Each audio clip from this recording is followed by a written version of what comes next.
must work together if we're to have success with these struggles. 21st century policing, you've probably heard that recently. 21st century policing is complex and it's challenging to say the least, but it's this evolution of policing where solutions will be found. We ask our police officers, especially our new ones who I met this morning, to wear many hats. They need to be warriors, but they need to be guardians and social workers and do all that simultaneously. And finally, the Portland Police Bureau. Similar to other law enforcement agencies, we need more police officers. We're at critical staffing levels and face challenges related to hiring and retention in the next few years. Surprisingly, or not, but by the end of this October, we will have 100 police officer vacancies. And we'll have about 385 in the next 5 years. That's just a lot, so we're short-staffed. So our personnel division is right over here. So that's why we're really here today. Just to go sign up. But truly, our best recruiters are right here, and family and friends. So honestly, yeah, folks that are interested in police work, I've got a lot of open spots. So my goals for the Bureau they're straightforward and achievable, but it's going to take time and effort. So strengthening community trust. And you all seen in the news recently, nationwide and across the world, that ebbs and flows over time.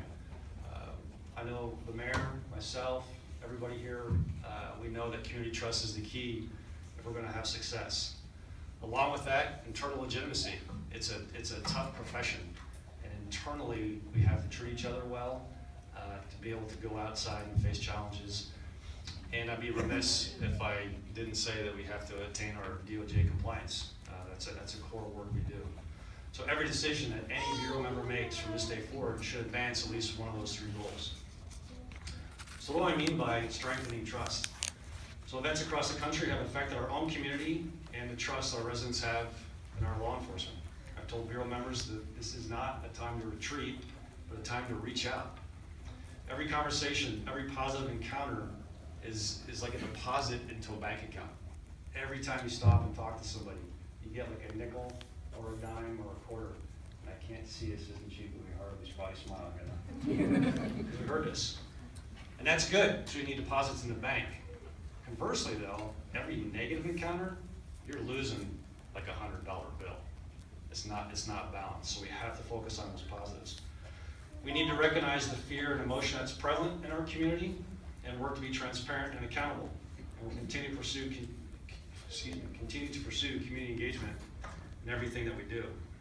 We look forward to building diversity within our own ranks so that we look like the community that we serve. That's also crucial. But this effort is going to take time. Like I said, we need to hire 385 officers in 5 years. So it'll take time, but we'll get there. Strengthening our internal legitimacy, that's my second goal. And my pledge to Bureau members is to hold myself accountable and all of our members accountable. It's crucial, I have to do that. So I promise to communicate to you, to answer your concerns and questions, as well as welcoming your feedback. Those Bureau members who are on the streets, doing the work day in, day out, they see issues that I frankly am not going to see. They'll see them firsthand. So I need them to communicate those to me and the leadership of the Bureau.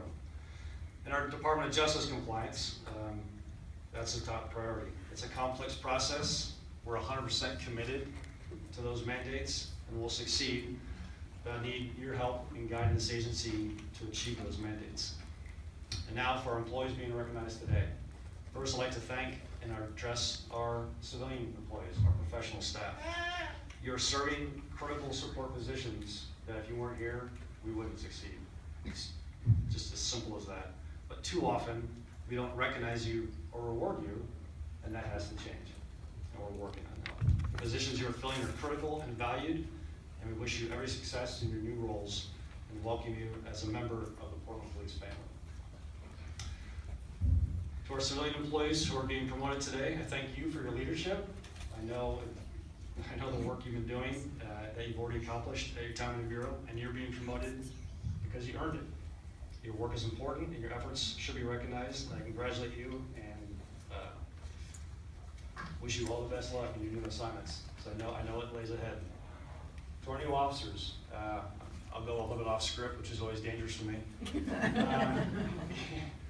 The Chief's office, we met our 4 new officers today. If I was competing against these folks in 1991, they beat me. I mean, they're stellar. So the families out there and the community should be extremely proud. But I want to address you and your families at the same time. This is the part that chokes me up. So welcome to our Police Bureau family, and thanks for choosing this agency and this career. I'm sure your loved ones out there are very proud of you today, and they should be, but with pride comes conflicting emotions. Recent violence towards police officers affects all of us. Pete and I and others are still wearing the black bands. However, there's good that comes from that these last few weeks, because what the community doesn't see is the amazing outpouring we see from the community in Portland here. That part just doesn't make the news.